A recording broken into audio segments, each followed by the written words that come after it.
অচেনা কোনো এক রুমে নিজেকে শুয়ে থাকা অবস্থায় দেখতে পেলাম। হাতে অনেকগুলো সুচ, গলাতে মোটা একটা পাইপ।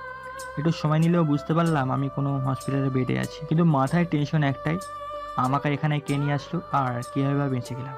হঠাৎ একটা সাদা কাপড় পরিহিত অল্প বয়সী মেয়ে এসে কি যেন দেখলো, দেখেই দৌড়ে চলে গেল। আবার একটু পর কয়েকজনকে সাথে নিয়ে রুমে প্রবেশ করলো। বুঝলাম নার্স ডক্টরকে ডেকে আনতে গিয়েছিল। How do you feel, boy? I am feeling better doctor. Do you feel any pain in your head? Yes, a little bit but not much. All right. You stay here. I'll eat him now. He brought your hair. Okay doctor. Doctor চলে গেল। এবার nurse বলতে শুরু করলো, Good luck to you that after so many years you have come out of coma. How many years after the nurse and where I now? You were in a coma after 4 long years and now you are in London City Hospital.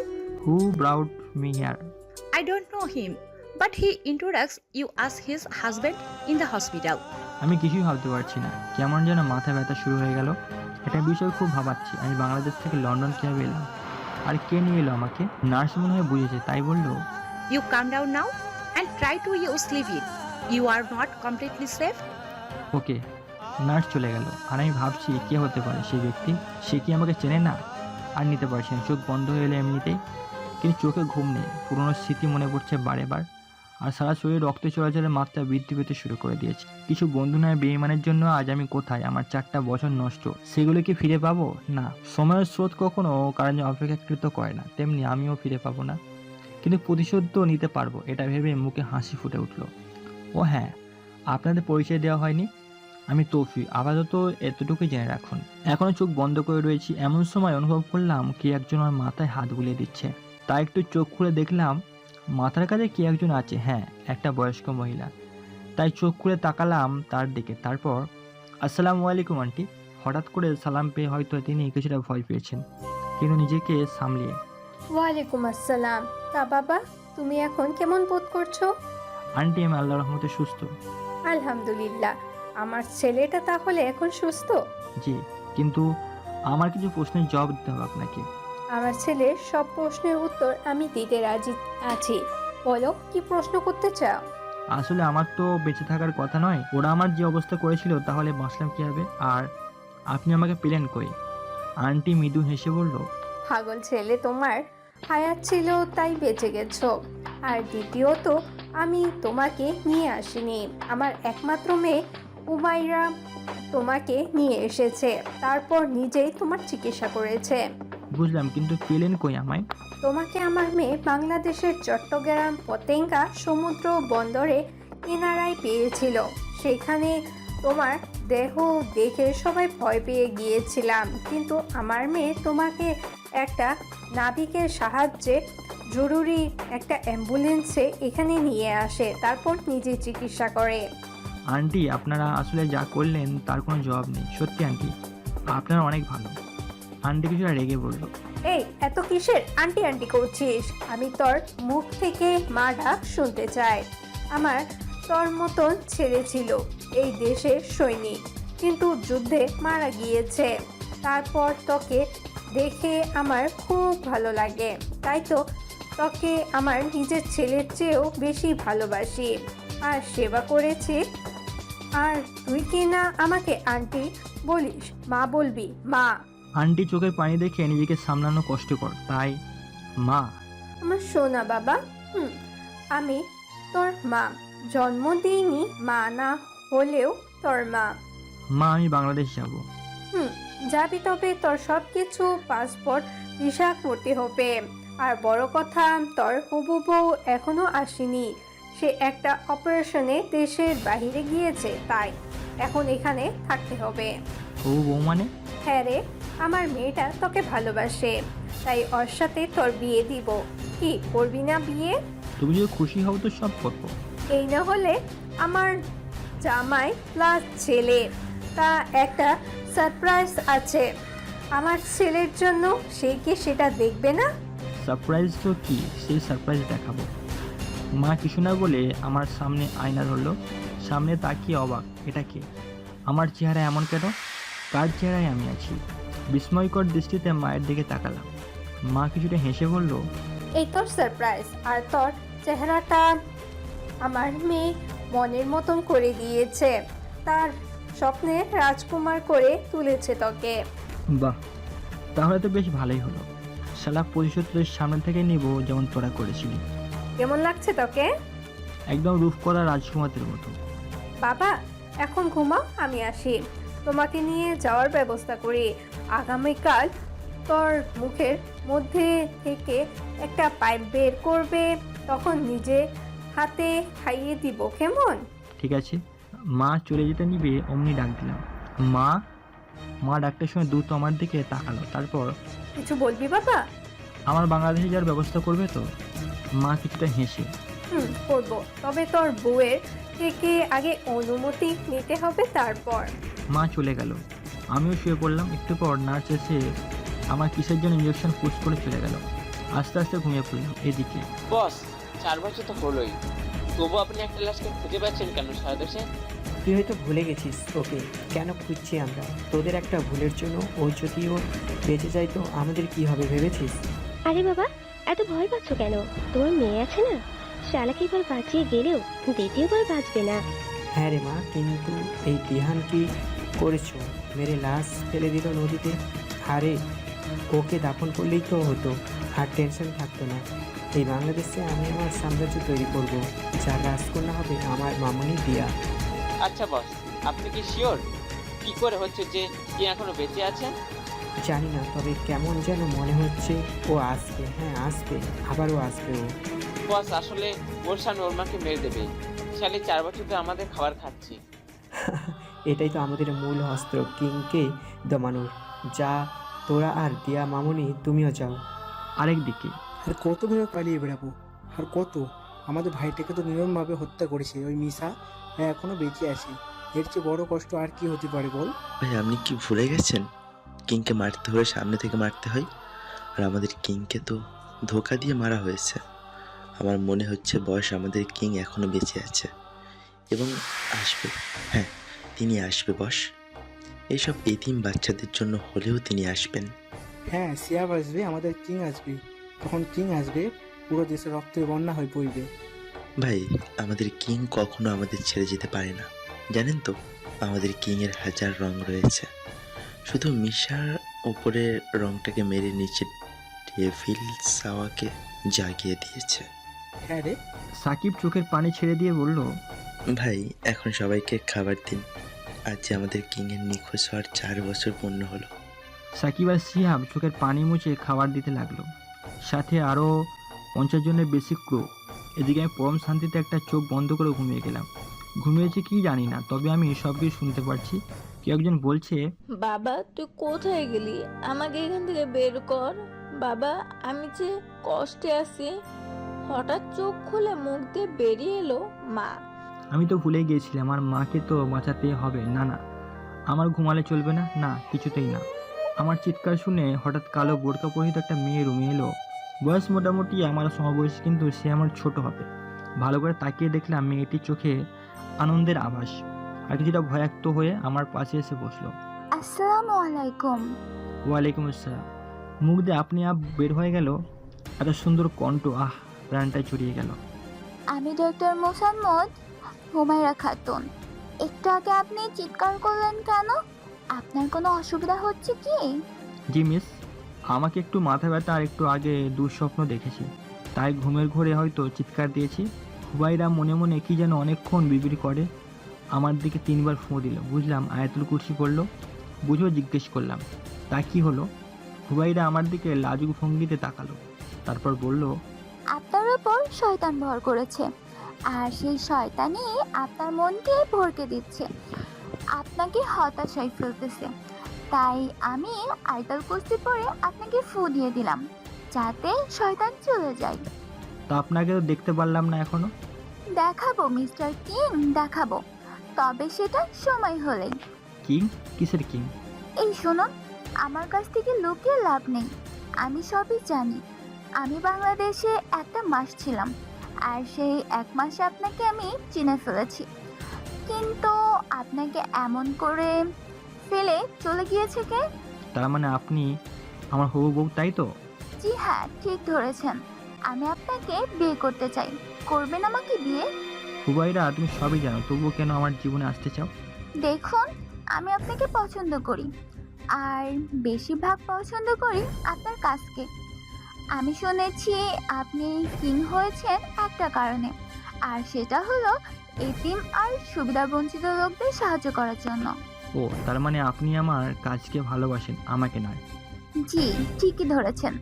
আমি আপনাকে এখন ভালোবাসি না, কারণ কি জানেন, একটা মেয়ে বেগানো পুরুষকে বিয়ের আগে ভালোবাসতে পারে না। আমি মুগ্ধ হলাম হুবাইরার কথা শুনে। আর কোনো কারণ আছে কি? হুরায়রা, আর বড় বিষয় হলো খাদিজা রাদিয়াল্লাহু আনহু হযরত মুহাম্মদ সাল্লাল্লাহু আলাইহি ওয়াসাল্লামের গুণাবলী দেখে মুগ্ধ হয়ে বিয়ের প্রস্তাব দিয়েছিলেন। তেমনি আমিও আপনার কাছে মুগ্ধ হয়ে বিয়ের প্রস্তাব দিয়েছি, এবং বিয়ের পর আপনাকে আমি ভালোবাসবো। হুবাইরা, আমি কি বলবো তোমায়, তুমি আমার জীবনে প্রথম নারী নয়। আমি একজন নারীকে ভালোবেসেছিলাম, যার জন্য আজ আমার এই দশা। আমি কি তোমায় আমার সমস্ত ভালোবাসা দিতে পারবো? আমি আপনার সমস্ত না হলেও একটু ভালোবাসা চাই, এতেই আমি খুশি। বিয়ে করবেন আমায়? জি, করব। তোমার আম্মুকে আসতে বলো। আর এই যে হবু স্ত্রী, আমি কবে বাসায় যেতে পারবো? এই যে মিস্টার স্বামী, আমি যেদিন আপনাকে বিয়ে করব সেদিনই আপনার রিলিজ। এখন বাকিটা আপনার ইচ্ছা। তার মানে এখন আমি সম্পূর্ণ সুস্থ? জি জনাব, আপনি 10 দিন আগেই কোমা থেকে বের হয়েছিলেন, কিন্তু শুরু আপনার মস্তিষ্ক কার্যকর ছিল, তাই আমি আপনাকে কোনো চাপে রাখতে চাইনি বলে ঘুমের ইনজেকশন দিয়ে রেখেছিলাম। কিন্তু কি এমন হলো যার জন্য আপনি আগামীকালই আবার জেগে উঠেছেন, আর এই 10 দিনে আপনার প্রত্যেক অঙ্গ প্রত্যঙ্গ কাজ করা শুরু করে দিয়েছে। এখন আপনি বিপদমুক্ত। আজকে আপনার অপারেশন হবে গলায়। যে ছোট একটা নল লাগানো হয়েছে সেটা বের করব। অপারেশন ছোট হলেও ক্রিটিক্যাল, একটু ভুল হলেই সারা জীবনের জন্য তুমি বাকরুদ্ধ হতে পারো। তুমি কি পারবে আমার রক্ত দেখতে? এই হাতে অসংখ্য অপারেশন করেছি, কিন্তু আমার হবু স্বামীটার করতে কেমন হাত কাঁপবে, সেজন্য আমি নয়, আজ অন্যজন অপারেশন করবে। ঠিক আছে, আমি প্রস্তুত। আমি এটাই শুনতে চেয়েছিলাম। তো চলো শুরু করা যাক, আল্লাহ ভরসা। সন্ধ্যা 6টায় আমার অপারেশন শুরু হলো। অপারেশন থিয়েটার নিয়ে যাওয়ার আগে আমাকে একটা ছোট ইঞ্জেকশন দেওয়া হলো, তারপর কিছু মনে নেই। দেখা যাক অপারেশন সাকসেসফুল হয় কিনা। আলহামদুলিল্লাহ, দীর্ঘ 3 ঘন্টা অপারেশন শেষ করে ডক্টর বের হতেই হুবাইরা তার ডক্টর এক বড় ভাই শাহিনের দিকে এগিয়ে গেল। তারপর, শাহিন ভাইয়া, তৌফিক কেমন আছে? আলহামদুলিল্লাহ পাগলি, সে ঠিক আছে। হ্যাঁ, আলহামদুলিল্লাহ। হুবাইডা বোন আমার, আমি সেই 4 বছর ধরে লক্ষ্য করেছি তুমি ছেলেটার এত কেয়ার করো, তা খুশির খবর কবে পাবো? আল্লাহ পাক যেদিন চাবেন সেদিনই পাবেন ভাইয়া। পাগলি, শোনো, ও এখন কথা বলতে পারবে না, সাথে একদিন কিছু খেতেও আর একটু পর জ্ঞান ফিরবে। তারপর কি করতে হবে তা তুমি করবে, আমি আসি। ঠিক আছে ভাইয়া। ডক্টর চলে গেল। আমাকে একটু পর কেবিনে শিফট করা হলো। এখনও আমি সেন্সলেস, কারণ আমার হবু স্ত্রী আমাকে কষ্টে রাখতে চান না, তাই অজ্ঞান অবস্থাতেই একদিন পার করে দিয়েছে। পরের দিন ভোরে আমার ঘুমটা ভেঙে গেল। পাশে কেউ নেই, তাই ধীরে ধীরে উঠে বসার চেষ্টা করলাম, কিন্তু পারলাম না, গলায় একটু ব্যথা। এদিকে পানির পিপাসা পেয়েছে। চারিদিকে চোখ ঘুরিয়ে শেষের দিকে চোখ আটকে গেল। মনে হলো কেউ একজন জায়নামাজে বসে মোনাজাত করছে। কি বলছে সেটা শুনতে পাইনি, তবে এতটুকু বুঝেছি আমার সুস্থতা কামনা করছে। মনটা ভরে গেল। আসলে এমন স্ত্রী যেন সবার কপালে জোটে। এসব ভাবছি, এরই মধ্যে কে একজন পাশে হাত রাখলো। হুবাইরা, তোমার নামাজ শেষ? জি, কিন্তু আপনি কি ভাবছিলেন? ভাবছি আমি কত সৌভাগ্যবান তোমার মতো একটা স্ত্রী পাবো। এখন এসব বলবেন না দয়া করে, কারণ এখন আমাদের মাঝে আমি আর আপনি ছাড়াও আরও একজন আছে। সে হলো শয়তান, যে আমাদের হারাম কাজে ধীরে ধীরে ধাবিত করছে। ঠিক বলছো ভাইরা, আমি কবে সুস্থ হব? তৌফিক, তুমি এখন সম্পূর্ণ সুস্থ, কিন্তু গলায় একটু ব্যথা পাবে, কিন্তু ঠিক হয়ে যাবে। হুবাইরা, তো চলো আজ তোমাদের বাসায় নিয়ে চলো, আজই আমরা বিবাহ করব। আলহামদুলিল্লাহ, আপনি যা বলবেন তাই হবে। তাহলে আমি হসপিটালে বিল পরিশোধ করে আসি। ওটা আমি করে দেবো, তুমি শুধু আমাকে একটু পানি দাও, পিপাসা পেয়েছি অনেক। হুবাইরা পানি দিল, খেতে নিলাম, একটু ব্যথা তবু খেয়ে নিলাম। আপনি এখন থাকুন, আমি বিল দিয়ে আসি। বললাম তো আমি দিব। আপনি দিবেন কই থেকে? আপনি এখন কিং নেই। আপনার চেহারা কি আগের মতো আছে? আচ্ছা ঠিক আছে, তাও ঠিক। আচ্ছা দিয়ে যাও। হুবাইরা চলে গেল আর আমি ভাবছি পাগলিটার চেহারা এখনও দেখা হলো না। 15 ঘন্টা পর এখন 11:30। দাঁড়িয়ে আছি নিজের বাসর ঘরের সামনে। কিছু বুঝলেন না তো? আরে ভাই বিয়ে করেছি, তারপর প্রতিশোধ নিব। থাকেন বাসর ঘরে, বউ একা আছে। ধীরে ধীরে রুমে গেলাম। রুমে কোনো ফুলের ছিটা ফোটা নেই। একটু করে হুবাইরা সালাম দিল, আমিও নিয়ে খাটে বসলাম। একটা বিষয় অবাক হলাম, হুবাইরা এখন বোরকা পরে আছে। হুবাইরা, আপনি কি বলবেন আমি জানি, তবে সেটা পরে বলি। 2 রাকাত নফল নামাজ পড়ে নিন। ঠিক আছে। নামাজ শেষ করে হুবাইরা, আমি কোথায় ঘুমাবো? ঘুম পেয়েছে আমায়। আমাকে কি দেখবেন না? আমি অতটাও ভালো নয়, আমার বউ যদি রাজি থাকে তাহলে দেখতে পারি। কেন জোর ঘাটাতে পারবেন না? জোর খাটিয়ে সব কিছু হয় না হুবাইরা। এই আমার কিং স্বামী, এখন আমার মুখটা তো দেখুন। আমি আস্তে আস্তে মেকআপটা করলাম। তেমন রূপবতী না হলেও খুব মায়াবতী। মাশাআল্লাহ, আল্লাহর কত সুন্দর সৃষ্টি। আমার স্ত্রী আমার কাছে বিশ্ব সুন্দরী। আচ্ছা, আপনার জন্য একটা সারপ্রাইজ আছে, দেখবেন? আমার স্ত্রী যখন দিতে চাইছে তখন নিব। হুবাইরা পিছন থেকে পাসপোর্ট বের করে দিয়ে বলল, এটা আপনার পাসপোর্ট, আর টিকিটও আমি কেটে রাখছি। হুবাইরা, সত্যি আমি খুব ভাগ্যবান তোমার মতো স্ত্রী পেয়ে। তা কবে ফ্লাইট? এই যে মিস্টার বর, এখন চুপ করুন। আর এত তাড়া কিসের? আরো 10 দিন পর যাবেন আপনি। হুবাইরা, বয়স তোমার 27 পেরিয়ে গেল, এখনো বাবা ডাকটা শুনতে পেলাম না।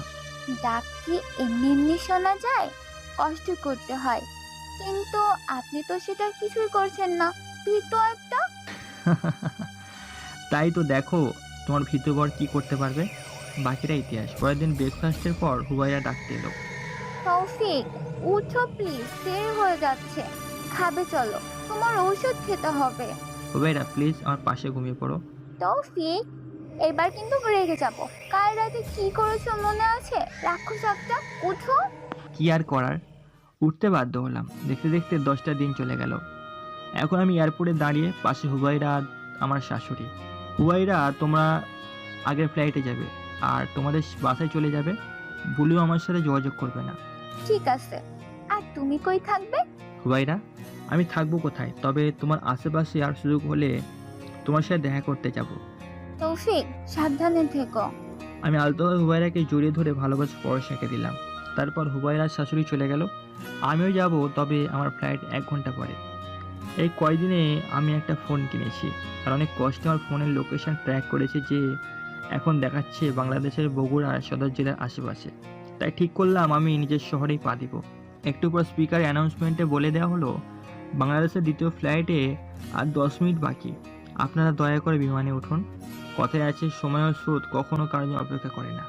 তেমনই হলো, নির্ধারিত সময়ে প্লেন টেক অফ করলো আর রাত 10টার মতো আন্তর্জাতিক শাহজালাল এয়ারপোর্টে প্লেন ল্যান্ডিং করলো। ভেতরে আরও কিছুক্ষণ থাকা লাগলো, তারপর বের হয়ে এলাম বাইরে। পাশেই একটা সিম রেজিস্ট্রেশনের অফিস দেখলাম।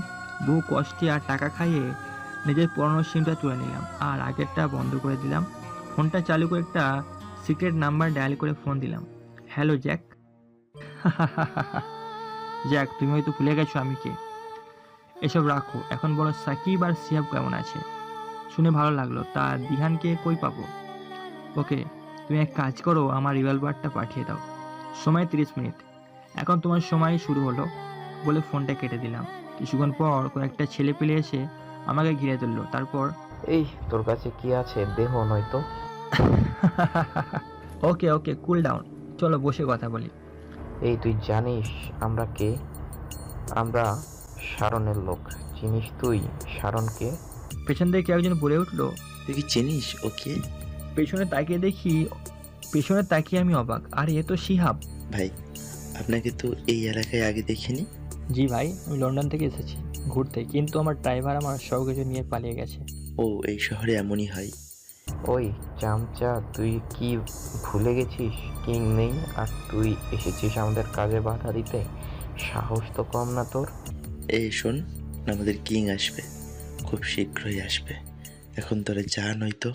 তোর এলাকায় আছি বলে চলে যাচ্ছি, তবে পরের বার আসলে তোকে তোর কিং এর কাছে পাঠাবো, মনে রাখিস। ছেলেগুলো চলে গেল। তা ভাই, এখন কি করবে? কি আর করবো ভাই, পথে থাকতে হবে আর কোনো কাজ করে নিজের ভরণ পোষণ করতে হবে।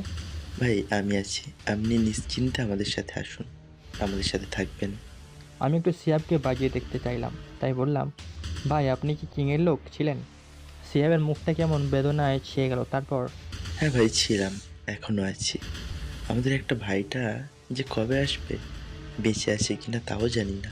তা ভাই কিং তো নেই, আপনি কিংয়ের জায়গাটা কেন নেননি? পাগল ভাই আপনি। কিং সে তো কোটিতে একটা, তার মতো হওয়া কারোর পক্ষে সম্ভব নয়। সম্ভব হলে কি নিতেন? ভাইরে, তোকে কি বলি, আমি ছিলাম এতিম, টোকাই। কিং ভাই আমাকে রাস্তার টোকাই থেকেই সিহাব বানিয়েছে। তার সাথে বেইমানি করি কি করে? ভাই আমি শুনেছি কিংয়ের সাথে নাকি তার কিছু আপনজন লোক ছিল, তারা কে কে আপনি জানেন? জানি, তবে তাদের সাথে টক্কর দেয় না। আমরা এখন কিং ভাইয়ের শেষ সম্বল, তার এতিমখানাটা খুব কষ্টে চালাচ্ছি। এখন থেকে তুমি ওখানেই থাকবে। এতিমখানায় কেন আপনাদের বাড়ি নেই? ছিল, তবে ওটা বন্ধক দিয়ে টাকা তুলেছি এই এতিমখানা চালানোর জন্য। আচ্ছা, কিং যদি অন্য রূপে ফিরে আসে চিনতে পারবেন তাকে? হ্যাঁ চিনবো। কী হবে? তার পায়ের তলায় পুরোটা আগুনের পোড়া। আমি চুপচাপ একটা টেবিলে বসে জুতাটা খুলে শিহাবের দিকে বাড়ালাম। শিহাব অপলকভাবে চেয়ে রয়েছে, তার চোখে আমি দেখেছি শ্রদ্ধা, ভালোবাসা আর পানি। ও ভাই, আপনি? আমার সত্যি গর্বিত রে, তোর মতো একটা ছোট ভাই পেয়েছি। তা বল, কেমন আছিস? ভাই আপনার চেহারা এমন কেন? সে এক লম্বা কাহিনী, এখন বল আমার ফোনটা কই? ভাই ওটা পাওয়া যায়নি। ওটা পাওয়া গেছে? তুই এই লোকেশনে আমার সমস্ত ছেলে পেয়েদের নিয়ে যা, ফোনটা আমার চাই। ভাই আপনি চলুন আমার সাথে, আমি সব ব্যবস্থা করছি। না সিয়া, না, তুমি বোকা। শোনো, তুমি সবার আগে সাকিবকে আমার সেই ঘরে পাঠাবে, সেখানে আমি সবসময় থাকতাম। আশা করি তুমি ছাড়া কেউ জানে না, আর জানার সম্ভাবনাও নেই। কেন ভাই, সাকিবকে কেন? আমি রহস্যময় হাসি দিয়ে শিহাবকে বললাম, ওই যে কিছু হিসাব বাকি আছে তাই। আমার সেই গোপন কক্ষে ডিজিটাল লক বা কারো কক্ষে সম্ভবত কেউ খুলতে পারেনি আর খোলার চেষ্টাও করেনি। দরজা প্রথমে আমার চোখের স্ক্যান নিল, তারপর হাতে, ব্যাস দরজা খুলে গেল। ভেতরে একজন চেয়ারে বসে কাজ করছে, বলতে মনিটরে পর্যবেক্ষণ করছে। আমি তার পাশে চেয়ারে বসে বললাম, তারপর কী খবর জ্যাক? 8টা বছর একা থেকে বোর হয়ে গেছো নাকি? আমি তো রোবট, আমার আবার বিরক্তি কিসের? আমি একদম ঠিক আছি। আর খাওয়া বলতে 2 ঘন্টা বৈদ্যুতিক চার্জ। বা জ্যাক, তুমি তো মানুষের মতো হচ্ছ দিন দিন। আমাকে যে তৈরি করেছে সেই তো এই 4 বছরের পরিবর্তন হয়ে গিয়েছে, তাহলে আমি হলে ক্ষতি কি? জ্যাক, এটা তো কিছুই না, চলো এবার পুরো দেশটাকে পাল্টাতে হবে, আবার রক্তের বন্যা বইয়ে দিব। আমি তোমাকে আগেই বলেছিলাম, বিশ্বাস করো না। আমি সব সময় ওদের ফলো করেছি, কিন্তু ওরা কি কথা বলে সেটা আমি শুনতে পাইনি, তবে অনুভব করেছি। জ্যাক, তো এখন বলো কে কে ছিল এদের মধ্যে? পাশের দেয়ালে তাকিয়ে দেখো, ওখানে সবার ছবি দেওয়া আছে। শুধু এখন ওদের কলিজাটা বের করতে হবে।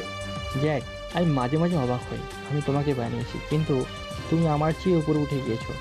এটা কখনোই ভাববেন না, আপনি আমাকে তৈরি করেছেন। আপনি আমার মধ্যে আপনার মেধা দিয়েছেন। আমি সত্যি আপনার উপর কৃতজ্ঞ। জ্যাক, তো 1 নাম্বারটাকে আজ খেয়ে ফেলি, কি বলো? শিকার তো দেখি আমাদের সামনেই। জ্যাক, আমার বানানো সোলজারগুলো রেডি তো? জি বস, সব রেডি, শুধু আপনার হুকুমের অপেক্ষায় ছিল। তো সবাইকে বের হতে বলো।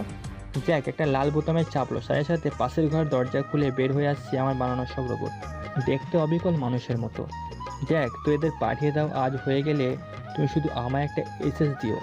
কিন্তু বস, আপনার ফোন এখনো আপনার কাছে নেই। জ্যাক, ডোন্ট ওয়ারি, পেয়ে যাবো একটু পর। সোলজারগুলো বেরিয়ে গেল পানা জেলার পাবনায় এসিপি প্রদীপ কুমারকে ধরতে। এমন সময় সিহাবের মেসেজ, বস তুলে নিচ্ছি সাকিবকে, আপনি কোথায়? যেখানে থাকে না কেন ঠিক সময় পৌঁছে যাব। জ্যাক, তুমি তাহলে ভালোভাবে নজর রেখো, আমি আসছি বলে পাশ টেবিল থেকে লেজার বিম আর অটোমেটিক রিভলভার নিয়ে বের হয়ে গেলাম। আগের মতো আর কিং হিসেবে নয়, সাধারণ পাবলিকের মতো। আমরা আড্ডাখানায় গিয়ে দেখি সাকিবকে একটা চেয়ারে বেঁধে রাখা হয়েছে। আমি ওর সামনে চেয়ারে বসলাম। তারপর, কি সাকিব, যে তোকে কুত্তার মুখ থেকে বাঁচালো তার পেটে ছুরি মারলি? এই সিয়ার, বলিস না কেন? কি আর তুই আমাকে বেঁধে রেখেছিস কেন?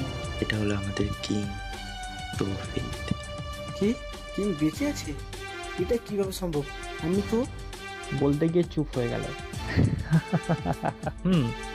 তুই তো নিজে আমার পিঠে ছুরি মেরেছিলি, ছুরি মেরেও দমে যাসনি, মুখে অ্যাসিড মেরে আমার চেহারা পুড়িয়ে দিয়েছিলি, তাহলে বাঁচলাম কি হবে, তাই তো? বস এসব কি বলছেন? সাকিব এসব করেছে আর আমি জানি না। সিয়াব, তুই এখনও বাচ্চা ভাই, ও তোকেও মারতো, কিন্তু তুই শুধু জানতি আমার গোপন রুমের কথা, তাই তো তোকে এতদিন মারেনি ওই রুমটার কথা জানার জন্য। বস এবার আমিও সিওর হলাম কেন শিহাব রোজ আমাকে ড্রিঙ্ক পান করিয়ে বিভিন্ন কথা জিজ্ঞেস করতো। ভাই আমাকে মাফ করে দিন, দয়া করে এবারের মতো। সিহাব, আমাদের একটা রুল ছিল, মনে আছে? জি বস, অন্য গ্যাং থেকে যারা আমাদের গ্যাংয়ে কাজ করবে আমরা তাদেরই নিব, কিন্তু যারা আমাদের গ্যাং থেকে অন্য গ্যাংয়ে যাবে তার সাজা মৃত্যুদণ্ড, আর যে আমাদের সাথে বেইমানি করবে তার সাজা ভয়ঙ্কর মৃত্যুদণ্ড। তাহলে কি করা যায় বলতো? বস একে এমন মৃত্যু দিব যে এর লাশ যে দেখবে সেই কাঁপবে। সাকিব, শুনলি তো সিহাব কি বললো? এখন বল, তোকে মাফ করি কি করে? বস আমি সবার নাম আপনাকে বলবো, তবু আমাকে ছেড়ে দিন। না, আমি সবই জানি। এখন শোন, তুই এক কাজ কর, আমার ফোনটা কই রেখেছিস সেটা দে। বস আমার পকেটে আছে। কি তার মানে তুই স্যারনার লোককে কিনে বিদেশে আমাদের দেশের শত্রু তার হয়ে কাজ করিস? আমি ফোনটা নিয়ে চালু করলাম, সব কয়টা লক খুলে ওপেন করতেই ওয়ালপেপারে ভেসে এলো আমার সেই 4 বছর আগের ছবি। আমার সেই 4 বছর আগের ছবির সাথে একটা মেয়ে। মেয়েটাকে দেখে রাগের শয়তানি বুদ্ধিতে হেসে উঠলাম। তারপর সাকিব তোর সময় শেষ বলে অ্যাসিড দিয়ে ওর বুকে লিখে দিলাম কিং ইজ ব্যাক। তারপর সমস্ত মুখে অ্যাসিড দিয়ে পুড়িয়ে দিলাম। ওর যৌনাঙ্গ ওই অ্যাসিডের ভিতর ডুবিয়ে রেখেছিলাম যতক্ষণ না ওটা পুরোপুরি ঝলসে যায়।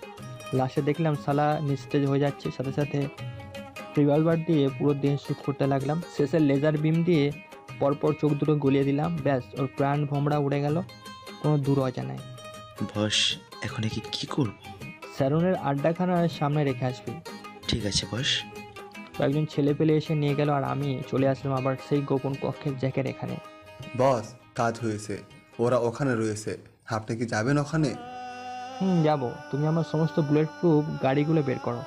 জ্যাক এবার সবুজ বোতামে চাপ দিল, অমনি মেঝে দুভাগ হয়ে গাড়ির লম্বা লাইন বের হয়ে এলো। সেখান থেকে একটা মার্সিডিজ গাড়ি নিয়ে বের হলাম। পুরো 1 ঘন্টা জার্নির পর পৌঁছে গেলাম প্রদীপের বাড়ির সামনে।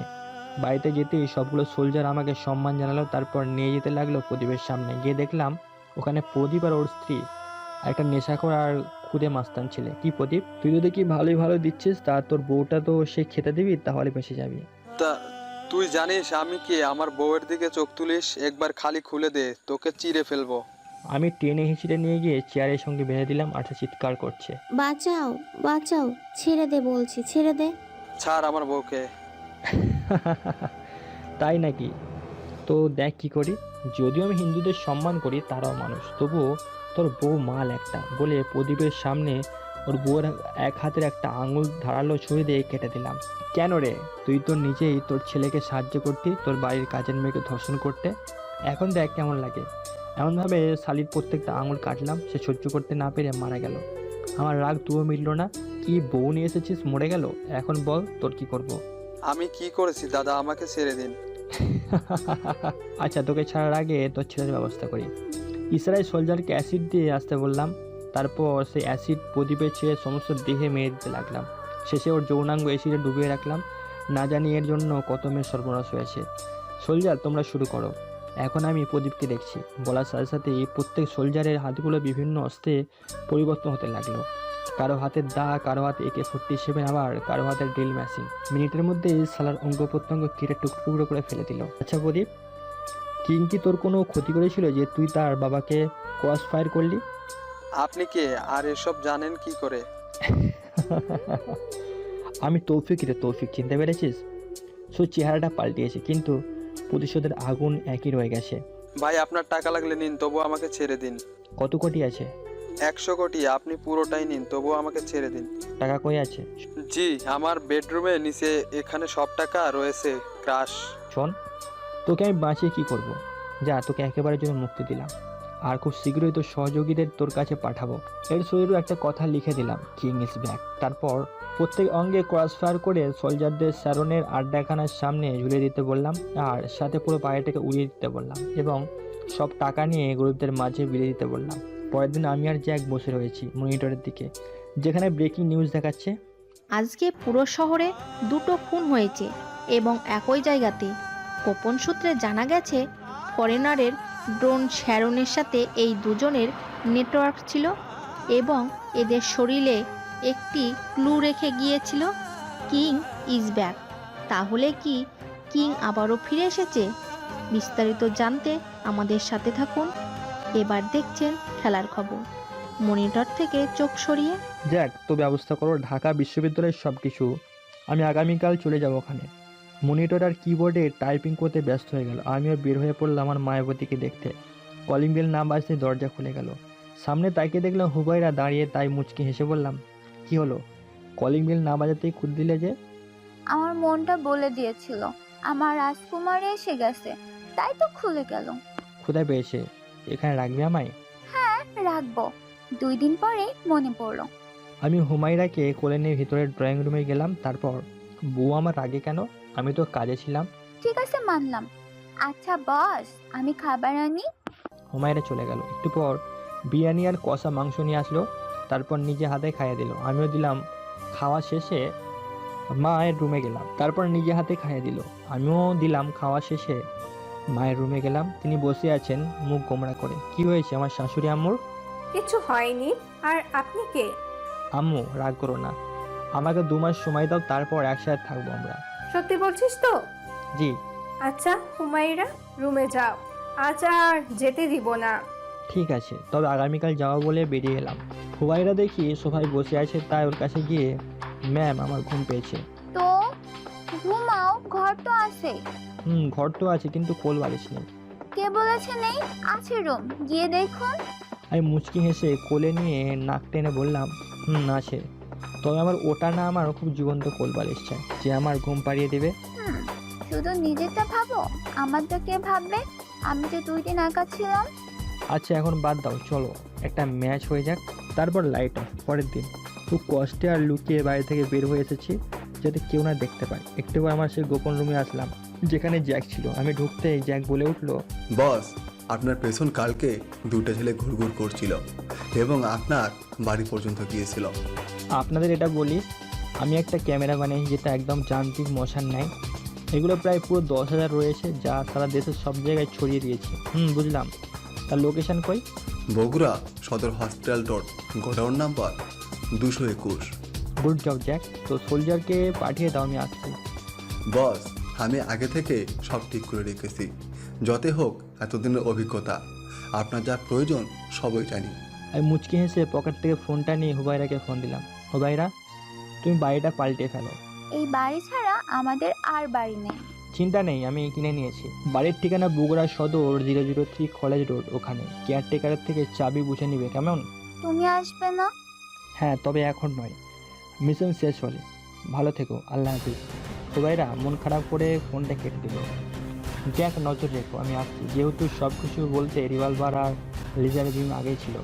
নির্ধারিত লোকেশন আসতে দেখলাম আমার সোলজার আমার অপেক্ষায় রয়েছে। সব কভার করেছো? Yes boss. ওকে চলো, আমাকে দেখিয়ে দাও। সোলজার পথ দেখিয়ে একটা রুমে নিয়ে গেল, যেখানে 10 জনের মতো রয়েছে। সবারই হাত পা বাঁধা। ওদের সামনে বসতে দুজন নিজেদের দিকে তাকিয়ে মুখ চাওয়াচাই করতে লাগলো। বিষয়টা আমার চোখ এড়ায়নি। ওদের মধ্যে আগামীকাল কে আমাকে ফলো করেছিল? জানি না ভাই, আমাদের ছেড়ে দিন। বাচ্চা, এত তারা কিসে? আজ একটু লুডো খেলবো। তা বল, তোরা দুজন আমার পেছন কারো অনুমতিতে গিয়েছিলি? সাগর, একে বলতো, আমরা কি এর পিছু কখনো নিয়েছি? শুধু আমাদের ধরে রেখেছে। এই তুই আমাদের ছেড়ে দে, আমাদের কাজ আছে। কিসের কাছে? কেন করবি? ভালো কমিশন পাবি, মাসে 15,000 পাবি। কি সত্যি? তাহলে করব। তা কোন গ্যাংয়ে কাজ করিস? দিহান ভাইয়ের নাম শুনেছিস? ওরই কাজ করি। কাল আমার পেছন নিলি কেন? ভেবেছিলাম তুই টাকাওয়ালা, তাই নিয়েছিলাম, কিন্তু তুই দেরি ছোট চল। ও তাই বল। আচ্ছা, তোদের দিহান ভাইকে পাবো কই? তোকে কেন বলবো? ধুপধুপ করে কয়েকবার শব্দ হলো। হ্যাঁ, ঠিকই ধরেছেন, শ্যুট করেছি। আমি একদম কপাল বরাবর শ্যুট করে দিয়েছি। শালা একেবারে উপরে চলে গেল। শেষবারের মতো বলছি, বল দিহান কই পাবো? দিহানকে ঢাকা বিশ্ববিদ্যালয় পাবে। তোদের কাছে কত টাকা ক্যাশ আছে, যা আমাকে দিলে তোকে ছেড়ে দিব? আমার কাছে 1 কোটি আছে। কই আছে? ওই যে পাশের ঘরে একটা বেগে রয়েছে। সোলজারকে টাকাটা নিয়ে আসতে বললাম, তারপর একটা হাসি দিয়ে বললাম, ধন্যবাদ। আর তোকে বাঁচিয়ে লাভ নেই, ভালো থাকিস। ভয়েস ছুটতেন। সাথে সাথে সাইলেন্সার লাগিয়ে সব কাটে উড়িয়ে দিল। পরে সবার বুকে একটা কথা লিখে দিলাম, কিং ইজ ব্যাক। টাকাগুলো আমার এতিমখানায় দিলাম। আবারও আসলাম জ্যাকের কাছে। তারপর জ্যাক, সব ব্যবস্থা করছে তো? জি বস, সব ব্যবস্থা করেছি। ওকে, আমার জন্য কালো রঙের গাড়ি রেডি করে আমি আসছি। রুমে এলাম, নিজেকে নতুন রুমে দেখে ভালোই লাগলো। নিজের কাপড় নিয়ে বের হয়ে এলাম, এরই মধ্যে ফোন বেরিয়ে উঠলো। দেখলাম হুবাইটা ফোন দিয়েছে, তাই দ্রুত রিসিভ করলাম। কি হয়েছে আমার পাগলিটার? পাগলটা দেখি খুব সুন্দর একটা বাড়ি কিনেছে, সেটাই দেখছি। তোমার পছন্দ হয়েছে? জি সাহেব, খুব। আমরা কবে এখানে একসাথে থাকবো? আমার মিশন শেষ হলে আচ্ছা আমি ঢাকা যাচ্ছি, তুমি থেকো, আমি আসি কেমন? ভালোভাবে থেকো। আচ্ছা, আল্লাহ হাফিজ। আল্লাহ হাফেজ। গাড়িতে উঠে নিজে ড্রাইভ করতে লাগলাম, উদ্দেশ্য ঢাকা। দীর্ঘ 4.5 ঘন্টা পরে ঢাকা এলাম।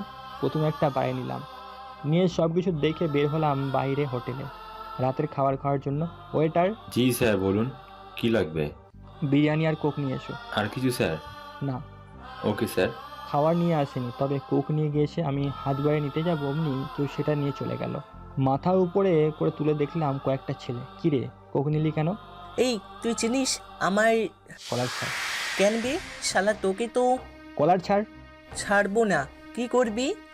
পকেট থেকে M1911 পিস্তল ছিল, বের করে কয়েকটা রাউন্ড গুলি করলাম। সাথে সাথে 4 জন পড়ে গেল। এখন শুধু নেতার কাছের লোক আমার সামনে দাঁড়িয়ে। কিরে, তুই কলার ছাড়বি না? ভাই আপনি কি? এটা তো শুধু একজনই করতে পারতো। বলতো কেউ করতে পারতো? ভাই কিং তৌফিক। মনে রেখেছিস তবে? আরে পাগলা, চেহারাটা বদলিয়েছি কিন্তু আগের চরিত্রটা এখনও আগের মধ্যে আছে। থাক বলে কপাল বরাবর শ্যুট করে দিলাম। সাইলেন্সার লাগানো ছিল বলে কোনো শব্দ হয়নি, এমনকি ওয়েটারও আসেনি, ভয়ে পালিয়ে গেছে। একটু পর সিহাব এলো। দেরি হলো কেন? বস, রাস্তায় জ্যাম ছিল। সব কয়টাকে কলেজের সামনে ছেড়ে আয়। ওকে বস। সিহাব চলে গেল আর আমি নিজে ফ্রেশ হয়ে হোটেল থেকে খাবার তুলে খেতে লাগলাম। খাওয়া শেষ, টেবিলে টাকা রেখে বের হয়ে এলাম। বাড়িতে এসে বিছানায় শুয়ে পড়তেই চোখটা লেগে গেল। এদিকে দিহান দৌড়ে দিয়ার কাছে গিয়ে, দিয়া ম্যাম, আজ আমাদের কয়েকটা ছেলেকে কি যেন মেরে ফেলেছি, আর লাশগুলো কলেজের সামনে ফেলে দিয়ে গেছে। কি বলিস? মনে হয় কোনো নতুন গ্যাং জন্ম নিয়েছে। শালাদের পুঁতে ফেলবো। তুই যা, আর বাবাকে বলার দরকার নেই। Okay ma'am. ধ্যান চলে গেল। দিয়ার ঘরে শুয়ে শুয়ে ভাবছে, আমার লোককে কে মারবে? আমি যা ভাবছি তা কি সত্যি? কিং কি আসবে? আসলে তো আমাদের রক্ষা নেই। না, ওকে আমি এবার নিজে হাতেই মারবো। পরের দিন কলেজে কালো রঙের ফিল্ডার গাড়ি ঢুকতে দেখে সবাই চেয়ে রইল তার মধ্যে। দিয়াও ছিল। গাড়িটি সোজা মাঠে এসে থেমে গেল। তারপর ভেতর থেকে কেউ একজন বের হলো। পরনে কালো জিন্স প্যান্ট, কালো টি শার্ট, হাতে ব্যান্ডের ঘড়ি, আর চুলগুলো স্টাইল করে উপরের দিকে করে রাখা। গায়ের রং একদম ফর্সা, এক কথায় ক্রাশ। এটা তৌফিক। তৌফিক চিল পায়ে সবার দিকে তাকিয়ে মুচকে এসে আবারও হাঁটতে লাগলো সামনের দিকে। মাঠ পার হয়ে সোজা অধ্যাপকের রুমে গিয়ে নিজের সব কিছু ঠিকঠাক করতে লাগলাম। এদিকে দিয়া হা করে থাকতে দেখে দিয়ার বান্ধবী হিয়া বলল, এই কি হলো তোর?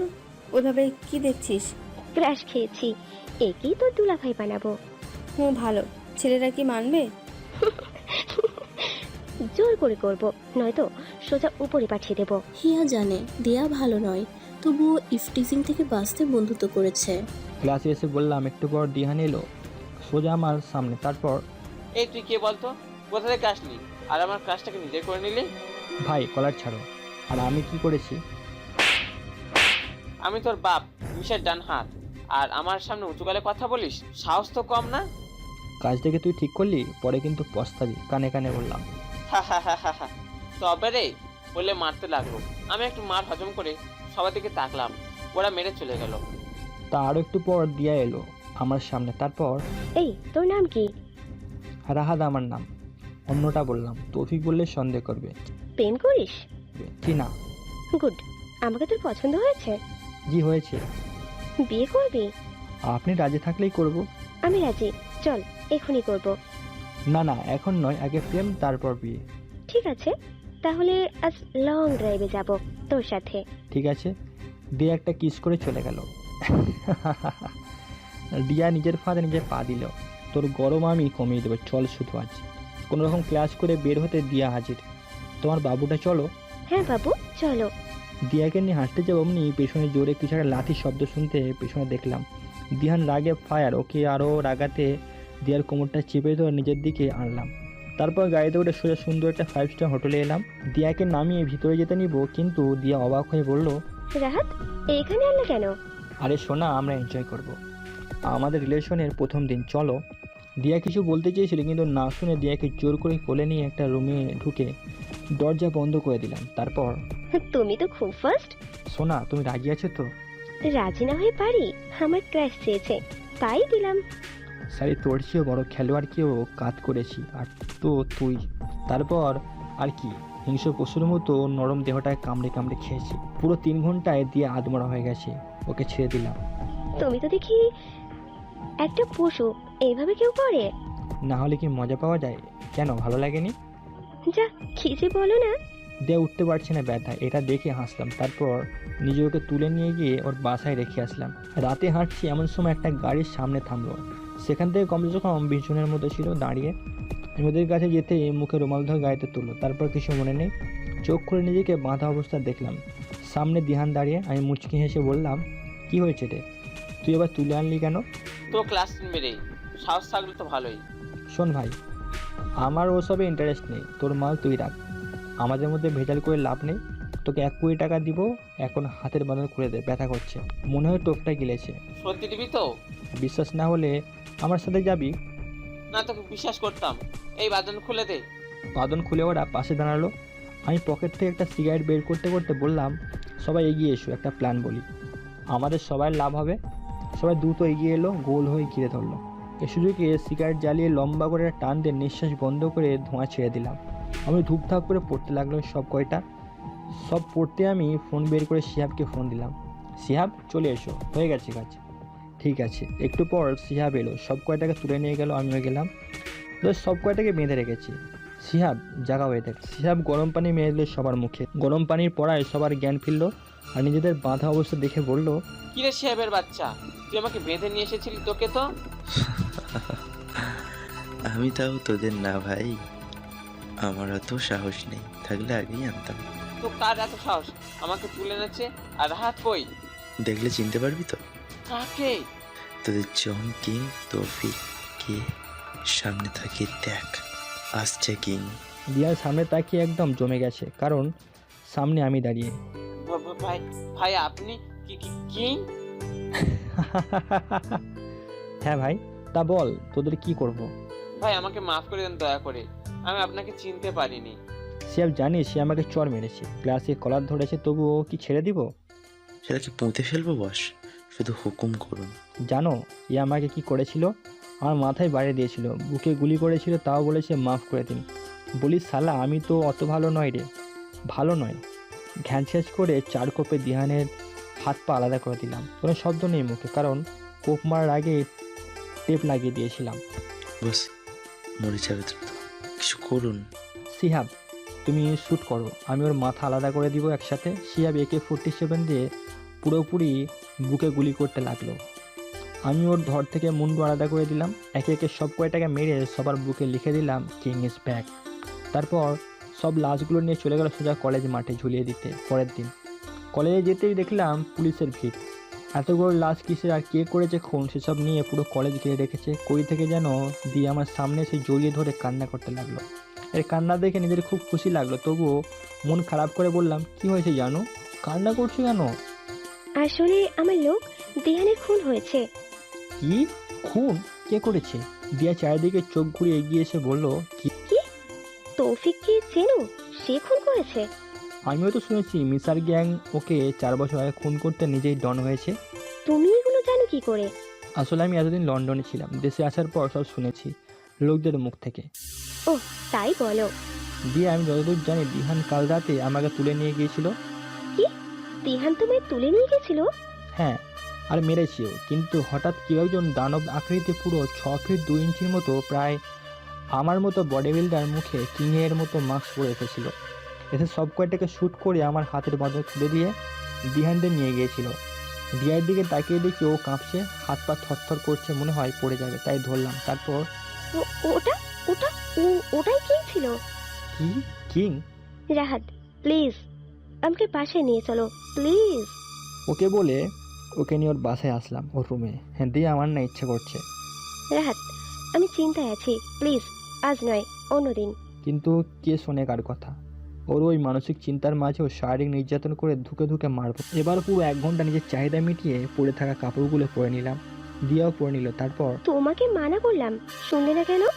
কি করব? তোমাকে দেখে আমার কন্ট্রোল করতে পারিনি, মন চাচ্ছে আরো একবার করি। রাহাত, তুমিও না বদমাইশ। শোনো, আমার এখানে এসে বসো। ভদ্র ছেলের মতো বসলাম।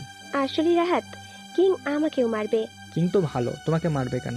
আসলে আমি কিং এর সাথে প্রেমের অভিনয় করে আমার বাবাকে ওকে মারতে সাহায্য করেছি। কি? ওর থেকে উঠে হয়েছে? তার মানে তোমার বাবা মিশা আরও অ্যাক্টিং করতে হবে, তাহলে বাপকেও পাবো। দিয়ে আমি গেলাম, আমাকেও কিং মারবে, আমি আসি। বের হতে যাবো অমনি দিয়া দৌড়ে এসে জড়িয়ে ধরলো। বাবু, আমি তোমাকে ভালোবাসি, তোমার কিছু হতে দেব না, সত্যি। যদি তুমি কিংয়ের মতো আমার সাথে বেইমানি করবে না, তা বুঝবে। কিং কি করে আর এর সাথে শারীরিক সম্পর্ক হয়নি, বুঝবে কি করে? উফ, তুমিও না, ওকে আমি ছুটিও দেইনি।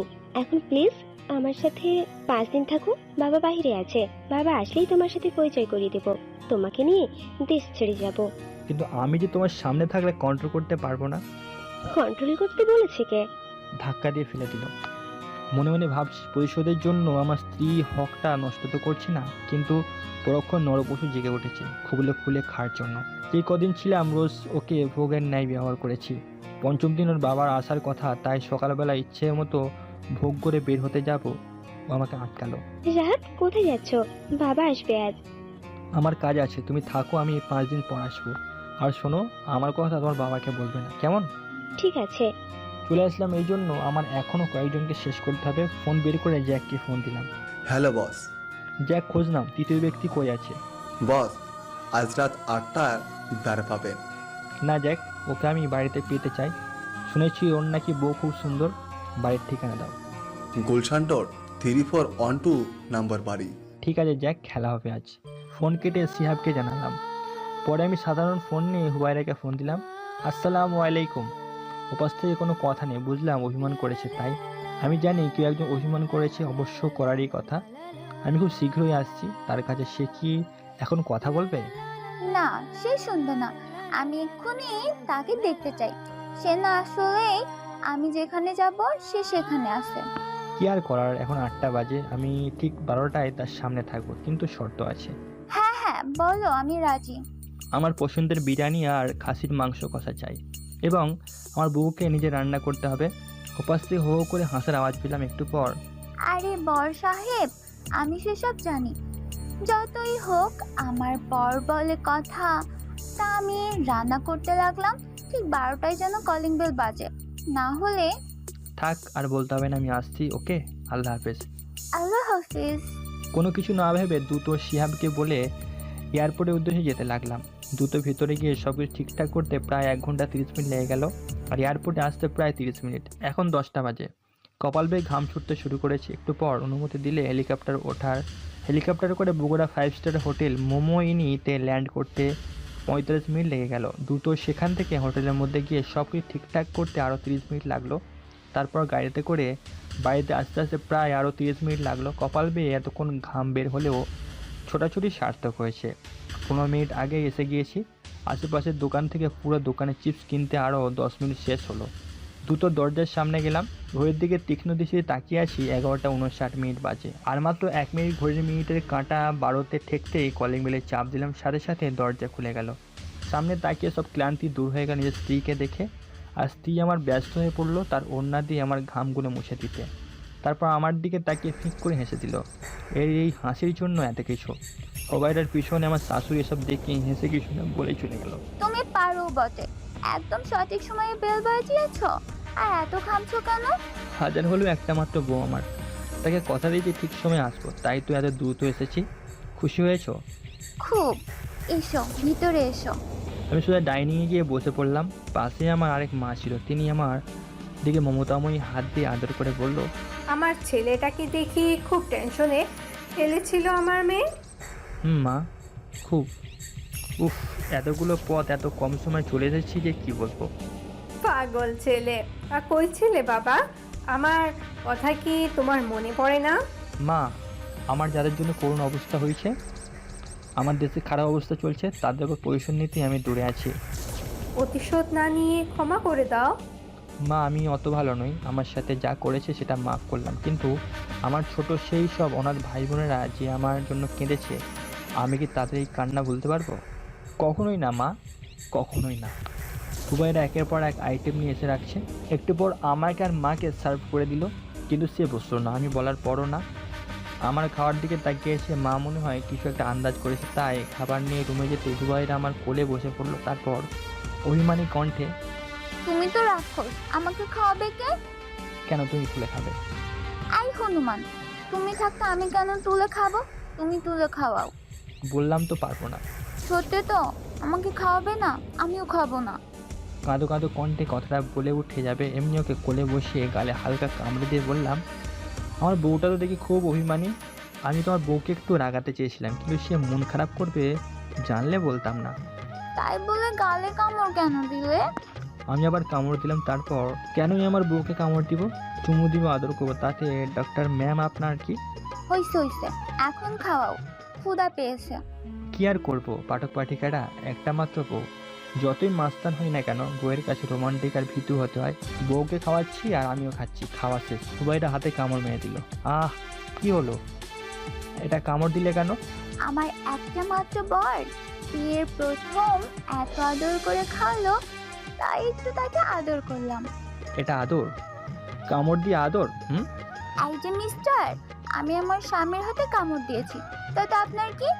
আমি কামড় দিব তার হাতে, রক্ত বের করব, তারপর সে হাতে ব্যান্ডেজ করে নিজে হাতে তুলে খাবো, বুঝেছেন? পাগলি আমার কথাই আমাকে ফেরত দিচ্ছে। নাক টেনে বললাম, মিস্টার বর। খাওয়া দাওয়া করে বউটাকে কোলে নিয়ে শুয়ে পড়লাম। কিছুক্ষণ ঘুমিয়ে ফ্রেশ হয়ে হুবাইরার দিকে তাকালাম। সে মন খারাপ করে চেয়ে আছে। বউ, আমি আসছি। আবার কবে আসবে? সামনের সপ্তাহে। অপেক্ষা করব। হুবাইরা শোনো, আমি একটা নাম্বার দিব, তুমি এই নাম্বারে কখনো ফোন দিবে না যতক্ষণ না আমি তোমাকে কন্ট্যাক্ট করতে না পারবো। 2 থেকে 3 দিন অপেক্ষা করবে, তারপর আমার নাম্বার বন্ধ পেলে এই নাম্বারে ফোন দিবে। এ তোমাকে সব বলে দিবে, এবং যদি বলে আমার কিছু হয়েছে তো মাথা ঠান্ডা করে তাকে জিজ্ঞেস করবে সেখানে যাবে, তো যদি বলে হ্যাঁ তবে তুমি যাবে, নয়তো না। ঠিক আছে। মায়ের কাছ থেকে বিদায় নিলাম। বাইরে থেকে বের হব, তাই হুবাইরা এগিয়ে দিতে এলো। ওকে আলতো করে জড়িয়ে ধরে একটা চুমু দিলাম। আমার দিকে একটা টিফিন এগিয়ে দিয়ে বলল, এটা পৌঁছে খাবেন কেমন? বউ যখন বলেছে তখন খাবো। মুচকি হেসে বের হয়ে এলাম। ঢাকায় আসতে প্রায় 4 ঘন্টা লেগে গেল। তারপর ফোন চালু করতে শিহাবের ফোন। আমি আপনার বাড়ির সামনে আছি। কি বলিস, ছদ্মবেশে আছিস কি? জি ভাই। ঠিক আছে, আসছি। বাসায় গিয়ে দেখি শিহাব দাঁড়িয়ে।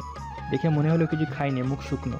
তাই ওকে ফ্রেশ হয়ে আসতে বলে খাবারগুলো গরম করে নিয়ে এলাম। বউ দেখি 3-4 জনের খাবার দিয়েছে। ওখান থেকে আমি কিছু নিয়ে শিহাবকে সব দিলাম। মনে হয় পাগলটা কিছু খায়নি। শিহাব দ্রুত খেতে লাগলো। এটা দেখে মনে পড়ে গেল সেই দিনের সন্ধ্যার কথা। ছোটো ছোটো ছিনতাই করতাম আর সেখান থেকে টাকা জমি পিস্তল কিনেছিলাম। ভালো টাকাওয়ালা হয়েছিলাম। সাকিব আর আমি এসব করতাম। তখন থেকে বুঝতাম সাকিব কী হতে চায়, তবুও না বোঝার ভান করতাম। তো সেই দিন বৃষ্টি হচ্ছিল। ছিনতাইয়ের সময় পুলিশ দেখে ফেলে আর আমি পালিয়ে আসি, কিন্তু পথের মধ্যে আসার সময় দেখলাম একটা 15 বছরের ছেলেকে একটা দোকানদার মারছে। এগিয়ে গিয়ে শুনতে পেলাম ছেলেটা ওই দোকান থেকে রুটি চুরি করেছে, সেই জন্য মারছে। কিন্তু আমি এগিয়ে গিয়ে বললাম, ছেলেটাকে তুলে বললাম, ভাই তোর নাম কি, আর তোকে মারছে কেন?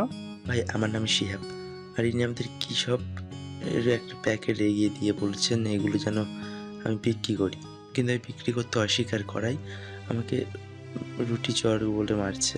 কথাটা শুনে চোখ গরম হয়ে গেল। দোকানদার তখনও ভাব নিয়ে দাঁড়িয়ে। এই তো ভাই, তুই কে রে? আজ করবি আমার লাইনে? কিসের কাজ? দোকানদার একটা প্যাকেট এগিয়ে বলল, এগুলো বিক্রি করে দিবি? প্যাকেটটা ছিল হিরোইনের। এটা তো হিরোইন, তুই এসব বিক্রি করিস? শালা তোকে তো আমি মারতে আসবে অমনি পেছন থেকে M1911 পিস্তল বের করে ওর মাথায় ঠেকিয়ে, তুই কি ভাবিস তোকে তো আমি ফুটে ফেলবো? খেলনা পিস্তল দেখিয়ে ভয় দেখাচ্ছিস? টিকার চাপ দিলাম। অমনি বুলেট দোকানদারের মাথা ফুটো করে চলে গেল। এতক্ষণ পর ছেলেটার দিকে তাকালাম, দেখতে খুব সুন্দর, কিন্তু দালালদের চোখ করে পড়েছে। পকেটে প্রায় একটু আগের ছিনতাইয়ের টাকা ছিল, ওগুলো ওর দিকে বাড়িয়ে দিয়ে বলেছিলাম, টাকাগুলো রাখ। না ভাই, আমি নিব না। না নিলে খাবে কি? ভাই আপনি যা করেন আমিও তাই করে খাবো। কেন? ভাই আমি বুঝেছি ভালো মানুষ মানুষকে ঠুকরে খায়, কিছু মানুষ রূপী শয়তান, তাদের শেষ করবো ভাই। ঠিক আছে চল। বাস্তবে ফিরে এলাম শিহাবের ডাকে। ভাই কি ভাবছেন এত? এত হাপুস গাপুস করে খেলে গলায় বাজে, বুঝেছিস? আজ থেকে কি করবো ভাই, এইটা খুব টেস্ট। সমস্যা নেই, আবার এনে দিব। খাওয়ার পর্ব শেষ, ব্যবস্থা হয়েছে? জি বস। মাঝ রাস্তায় একলা দাঁড়িয়ে আছি, প্রচুর বৃষ্টি হচ্ছে, তবু আমি দাঁড়িয়ে আছি। একটু পর সামনে দিয়ে কালো রঙের একটা গাড়ি আসলো, ঠিক সামনে এসে থেমে গেল। ড্রাইভার বের হওয়ার আগে ওর বুক বরাবর শ্যুট করে দিলাম। তারপর গাড়ি থেকে বের হয়ে রাস্তায় রেখে গাড়িতে বসলাম। লুকিং গ্লাসে তাকিয়ে দেখি সালা বেহুশ ভালোই হলো, এনজয় করা যাবে ভালো। ড্রাইভ করে বাসটাকে ওর বাড়ি নিয়ে আসলাম, কিন্তু বেহুশ হাঁটতে পারবে না, তাই কোলে করে তুলে দরজায় বেল দিলাম। একটু পর 50-এর মতো সুন্দরী এসে দরজা খুলে দিয়ে ব্যস্ত হয়ে পড়লো। এই ছেলে, তুমি কে? আর আমার স্বামী কি হয়েছে? অতিরিক্ত ড্রিঙ্কস করার জ্ঞান নেই, আমি ওনার মতো নতুন ড্রাইভার, এনাকে কই রাখবো? ভেতরে রাখো। আমি বাস থেকে ভিতরে নিয়ে গিয়ে ছপাস করে ফেলে দিয়ে মহিলাটাকে নিয়ে চেয়ারের সঙ্গে বেঁধে রেখেছে, শুধুমাত্র চিৎকার করেই যাচ্ছে। ছেড়ে দে আমাকে। আমি কি জানিস? আমি এই থানার অফিসারের স্ত্রী, তোকে আমি ফাঁসিতে লটকাবো। আমি কি জানিস চিনিস? তুই কেমন মা যে নিজের ছেলেকে মানে দিহানকে অন্যের বাড়িতে রাখিস একটা মেয়েকে পটাতে? কত মেয়েকে তোর সামনে নষ্ট করেছে তা তো তুই জানিস, বাধা দিয়েছিল। এখন ছটফট করিস কেন? তোর ছেলে যাদের ধর্ষণ করেছিল ঠিক তাদেরও এমন হয়েছে। ও শুধু চিৎকার করে যাচ্ছিল, তাই আমি কম নয়। ওর মুখে এমনভাবে টেপ লাগিয়েছি যে ওর কথা আর কেউ শুনতে না পায়। তারপর দিতে থাকলাম কারেন্ট শক। প্রায় 3-4 ঘন্টা এক নাগারে শারীরিক নির্যাতন সহ্য করতে না পেরে মারা গেল। আর নিজেদের মুখে আসি। ওকে ছেড়ে বাসার সামনে গেলাম। তারপর পাশে একটা চেয়ারের সাথে বেঁধে কিচেন থেকে ধারালো ছড়ি, কাঁটা চামচ, গরম পানি এসে ওর পুরুষত্বের উপর ঢাললাম। সাথে ওর চোখ বড় বড় করে তাকালো। নেশা কেটে গেছে? এই তুই কে? আমাকে এনেছিস কেন এখানে? কিছু প্রশ্নের উত্তর জানতে। কে কে তুই? কে হতে পারি বলতো? চিনিস নি এখনো? কিং? যাক, চিনেছিস তবে। ভাই আমাকে মারবেন না ভাই, প্লিজ আমাকে মারবেন না ভাই। ঠিক আছে, এখন আমার কিছু প্রশ্নের উত্তর দিবি। হ্যাঁ দিব, বলুন ভাই। আমার মা কই? আমি নাকি সন্ত্রাসী হামলা করি, তাই না? আমার মা তোর কাছে গিয়েছিল তোকে আমার খবর জানাতে। তুই আমার মা খেয়ে লাথি মারলি, বের করে দিলি, আবার পরের দিন রাতে তুলে নিয়ে গেলি। বল আমার মা কই? বাদশার চুপ থাকা দেখে শরীরের রক্ত গরম হয়ে গেল। কাটা চামচ ও 2 হাতে অসংখ্যবার ঢোকাতে লাগলাম। বল দ্রুত। আমার বেডরুমের খাটের নিচে আন্ডারগ্রাউন্ড রুমে আছে। আমি ব্লুটুথ ইয়ারফোনে। স্যাপ বাইরে কভার করো। ওকে। আমি দ্রুত বেডরুমে গিয়ে খাট খুব কষ্টে শোয়ালাম। তারপর চেয়ে দেখলাম একটা দরজার নিচে দিয়ে চলে গেছে। খুব সাবধান নিচে নামতে লাগলাম। অন্ধকার পেরিয়ে আলো সূচনা হতে এই চোখ দিয়ে পানি বের হয়ে গেল। একটা মহিলাকে চেয়ারের সাথে বেঁধে রেখেছে। সামনে এগিয়ে গিয়ে মাকে ডাকলাম, কিন্তু তার সাড়া নেই। দুটো হাতের পাইলস চেক করে দেখলাম এখনও চলছে। আর দেরি করলাম না, কোলিনে দ্রুত ড্রয়িং রুমে এলাম। বাদশা, আমার মা এমন নিশ্চুপ হয়ে আছে কেন? ভাই ওনাকে ঘুমের ইঞ্জেকশন দিয়ে ঘুমিয়ে রেখেছি। ভালো করেছিস ভাই, এবার তো আমাকে ছাড়ুন। হ্যাঁ রে, ছাড়বো তো। তা বলতো কোন হাত দিয়ে তুই লেখিসনি? এর ডান হাত ধারালো ছুরিটা দিয়ে জোর করে কোপ মারায় ওর হাত ভিন্ন ভিন্ন হয়ে গেল। ওর মুখে কষ্টে। তা এবার বল, কোন পা দিয়ে লাথি মেরেছিস? এটা না, এটা ঘ্যাচ করে পা দুটো আলাদা করে দিলাম। ওর বুকে লিখে দিলাম, king is back, now your time is start Misa. লেখা শেষ হলো। ওর বুকে নাক চোখ সব জায়গায় চাকু ঢুকিয়ে দিয়েছি। তখন মনে পড়লো আমার মায়ের কথা। দ্রুত তাকে নিয়ে গাড়িতে বসলাম। শিয়াব, দ্রুত গাড়ি ড্রাইভ কর, বগুড়া যাবো। শিয়াব, দ্রুত। ও সিনিকে? পকেট থেকে যেন ফোন বের করে হুবাইরাকে ফোন দিলাম। কয়েকবার রিং হলো, ধরলো না। আবার ফোন দিলাম, এবার ধরলো। হ্যালো হুবাইরা। কি হয়েছে?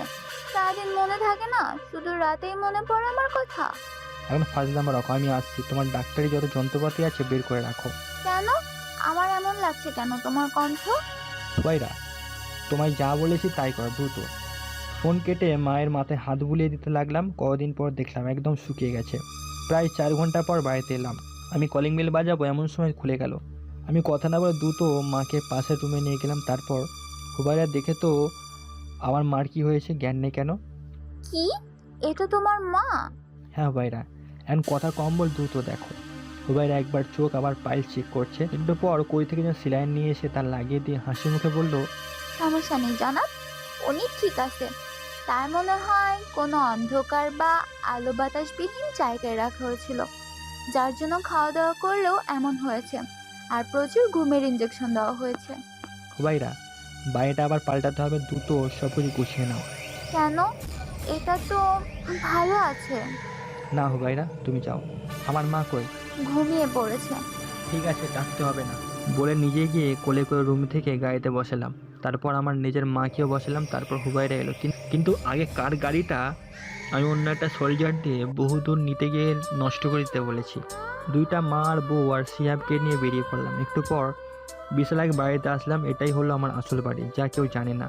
হুবাইরাকে ভেতরে যেতে বলে আমিও মাকে কোলে নিলাম। একটাকে রেখে আরেকটাকে নিয়ে গেলাম। বাড়িটা পুরো 2 একর জমির উপর। চারিপাশে প্রচুর সোলজারদের গার্ড দিচ্ছি, আর তাছাড়া উন্নত মানের যন্ত্রপাতি আছে, মেশিন গান ফিট করা আছে। এসব ঠিকঠাক করে পরের দিনই চলে আসি ঢাকায়। পরের দিন ঢাকায় আসতেই দিয়ার ফোন। বিরক্ত নিয়ে রিসিভ করলাম। হ্যালো। তুমি কই? আমি তো এখন বাসায়। কেন, কি হয়েছে? তোমার কথা বাবাকে বলেছি। তুমি কি আজ আসবে? ঠিক আছে, আসবো। মনে মনে বললাম, সালি তোর বাপকে শুয়ে দিব আজ। ফোন করলাম শিহাবকে, তারপর এই করতে বললাম। তো বিকেলবেলা দিয়াদের বাসায় গিয়ে অবাক, পুরো বাড়িতে সিকিউরিটি দিয়ে ভর্তি। খুব সাবধানে ভিতরে যেতে গেলাম। সবাই কেমন যেন আর চোখে তাকালো, কিন্তু কেউ বাধা দিল না। এখন আমি বসে আছি মিশার সামনে, আর দিয়া গিয়েছে চা নাস্তা আনতে। তুমি কি জানো আমি কে? জি জি। ভাব করছি যেন ওকে আমি দেখি আমার ভয় হাঁটু কাঁপছে। আমার এমন অবস্থা দেখে মিশা হেসে দিল, আমিও একটু হাসলাম। ইয়াং ম্যান, ভয় পেও না, আমি তোমাকে কিচ্ছুই বলবো না।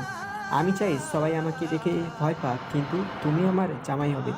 তোমাকেও আমার মতো হতে হবে, ভয়কেই জয় করতে হবে। আমি তোমাকে আমার জায়গাটা ছেড়ে দেব, কি নিবা?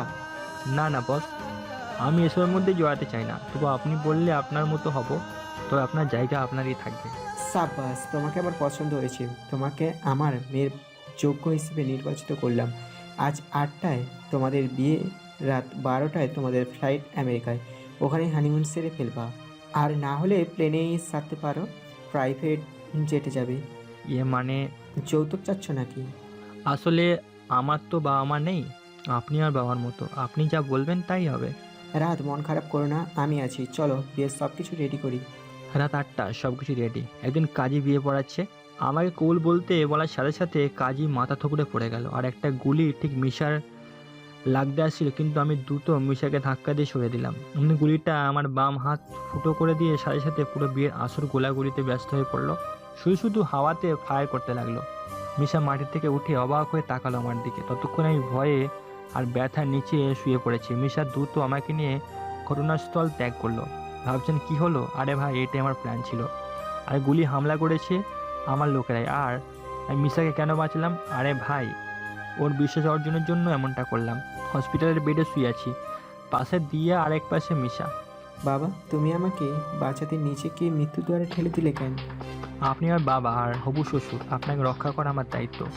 দেখলে বাবা, আমি ঠিক মানুষকেই বেছে নিয়েছি। এটা কে করতে পারে? আর দিহান কই? আসলে বাবা, দিহান খুন হয়েছে, সাথে বাচ্চারও খুন হয়েছে। কি? তুই আমাকে আগে বলিসনি কেন? কে খুন করেছে? বাবা, কিং আবার ফিরে এসেছে, আর ওই সব করছে। আমার মনে হয় আজকের হামলাও ওই করেছে।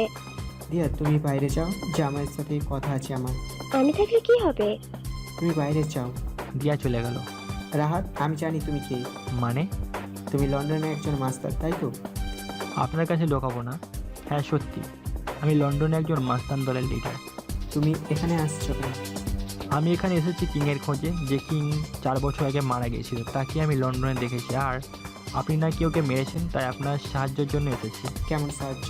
কিং আমার 400 কোটি টাকার লস খাইয়েছে, তাই ওকে আমি শেষ করে দিব। এই না হলে আমার সময় বলো, প্ল্যান কি? তেমন কিছু না। আর হ্যাঁ, খবর পেয়েছি দিয়া কিংকে সব খবর দিচ্ছে, আপনার আসার খবরও দিয়েছে। তুমি এগুলো জানলে কেমনি?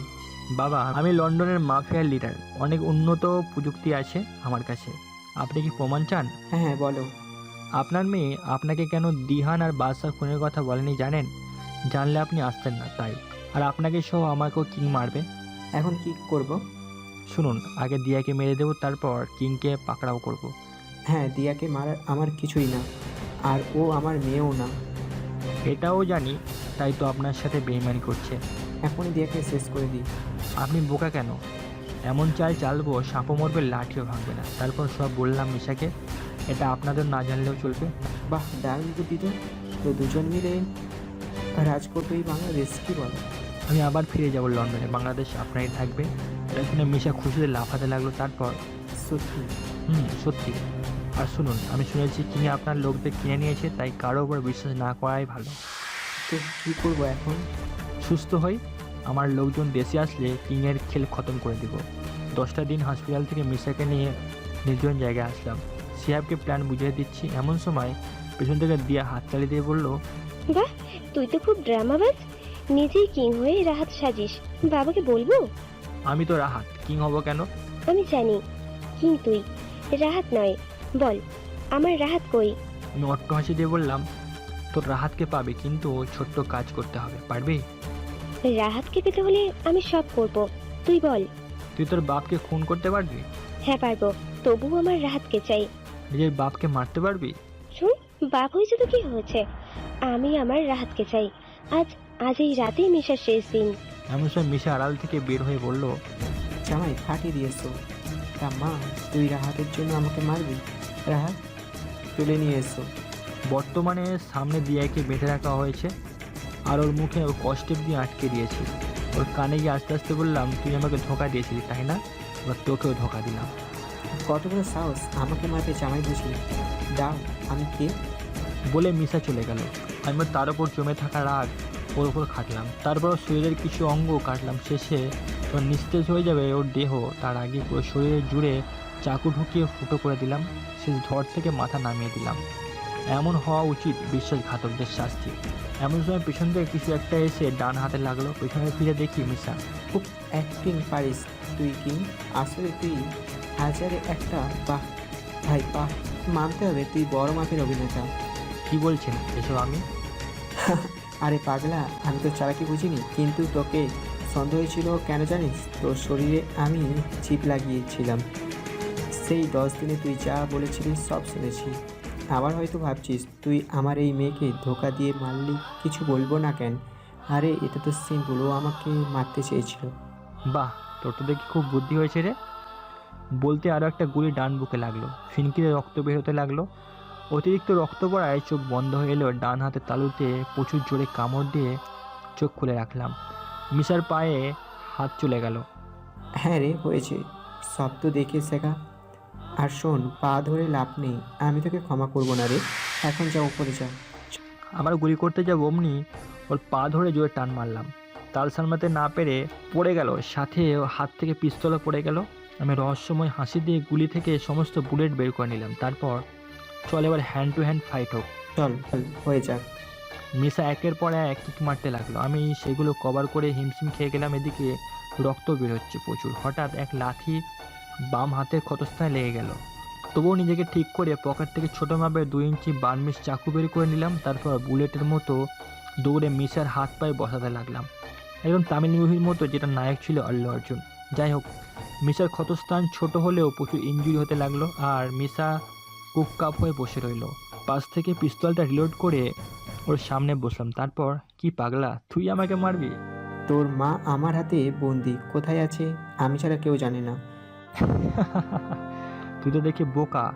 আরে বাদশাকে মেরেই তো আমার মাকে নিজের কাছে নিয়ে গেছি। কিন্তু এটা কিভাবে সম্ভব? থাক না রে ওইসব, এখন যা উপরে যা।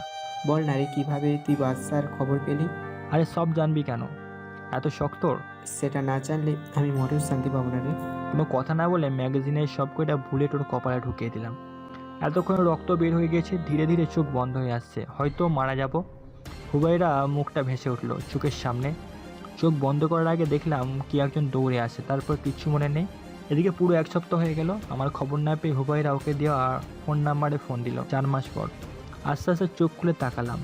পাশে একজন বয়স্ক মহিলা, বয়স অনুমানিক 70 হবে। মা? হ্যাঁ, এটাই আমার মা। বাবা, তোর জ্ঞান ফিরেছে? হ্যাঁ মা, তুমি ঠিক আছো তো? বাবারে, কেমনে ঠিক থাকি বল, কতদিন দেখিনি তো। আজ খুশি রে বাপ তোকে দেখে। আমি মাকে জড়িয়ে ধরে কেঁদে দিলাম। হ্যাঁ, আমার কপালে চুমুতে নিজের শাড়ি আঁচল দিয়ে চোখ মুছে দিয়ে মুখে হাসি। এমন সময় শিহাব রুমে এলো। ভাই তুমি ঠিক আছো? যেন কত ভয় পেয়ে গিয়েছিলাম। পাগল। দেখেছো মা ভাইয়া কি বলছে? ও সুস্থ হোক, ওকে আমি কান মলা দিব। আমার ছোট ছেলেকে পাগল বলে। এমন সময় আমার আরেক মা এলো, এসেই আমার কান মলা দিয়ে। এই হতচ্ছাড়া, নিজের কি অবস্থা করেছিস দেখেছিস? আমাকে কাঁদিয়ে মজা পাস তুই? মা আর হবে না, এখন থেকে তোমাদের সাথে থাকবো আর সে কিং জেগে উঠবে না। তোকে আর অমন হতে দিলে তো? ঠিক বলেছো, একে আমরা দুজন মিলে সোজা করব। দুজন না বেয়ান, বলুন 3 জন। তা তৃতীয় ব্যক্তি কই? মনে হয় অভিমান করেছে। চলো ওকে পাঠিয়ে দেই। আমার চোখ দরজার দিকে। একটু পর বেবি বাম্প নিয়ে একটা মেয়ে এগিয়ে এলো। হ্যাঁ, এটা আমার হুবাইরা। হুবাইরা এসে ঠাস করে চল বসিয়ে দিল, তারপর জড়িয়ে ধরে কেঁদে দিল। তারপর আস্তে আস্তে আমার হাতটা তার পেটে নিয়ে গেল। এর কথা কি তোমার ভাবতে হবে না বলো? জানো, তুমি আসার পরের দিনই বমি করতে থাকি। বডিগার্ডদের সাহায্যে হসপিটালে গিয়ে চেক আপ করে জানতে পারি আমি মা হতে চলেছি। এটা তোমাকে জানানোর জন্য ফোন দিলাম। বন্ধ তোমার ফোন। এভাবে 7টা দিন কাটিয়েছি। পরে তোমার দেওয়া নাম্বারে ফোন দিয়ে জানতে পারি তুমি এখানে। এক প্রকার ছুটে এসেছি আমি। আজ আমার অন্তঃসত্ত্বার 6 মাস হলো। ওই আমার স্বামী আমার পাশে থাকবে তা নয়, মহারাজ এখানে শুয়ে আছে আর তার সেবা আমাকেই করতে হচ্ছে। কই, সে তো আমার জন্য টেনশন করবে তা নয়, তার জন্য আমাকে টেনশন করতে হচ্ছে। অনেক বড় ব্যাপার। আচ্ছা, এখন কি করবে সেটা বলো। হুবাইরা কিছু না বলে কেবিনের দরজা বন্ধ করে দিয়ে এসে আমার পাশে শুয়ে পড়লো। তারপর তেমন কিছু না সাহেব, অনেকদিন নিশ্চিন্তে ঘুমাতে পারিনি, তাই এখন আমার জীবন্ত কোলবালিশকে জড়িয়ে ধরে সারাদিন ঘুমাবো, কোনো কথা শুনবো না। কিন্তু আমার যে ব্যথা আছে।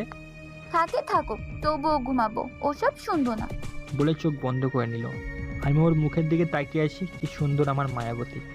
নিজের অজান্তে ওর কপালে ভালোবাসার পরশ দিয়ে জড়িয়ে ধরলাম। চোখ বন্ধ করার আগেই দেখেছি হুবাইরার ঠোঁটের কোণে হাসি। গল্পটা এখানেই শেষ। গল্পটা যদি ভালো লেগে থাকে আমাদের চ্যানেলটি সাবস্ক্রাইব করে আমাদের বন্ধু হয়ে পাশে থাকুন। ধন্যবাদ।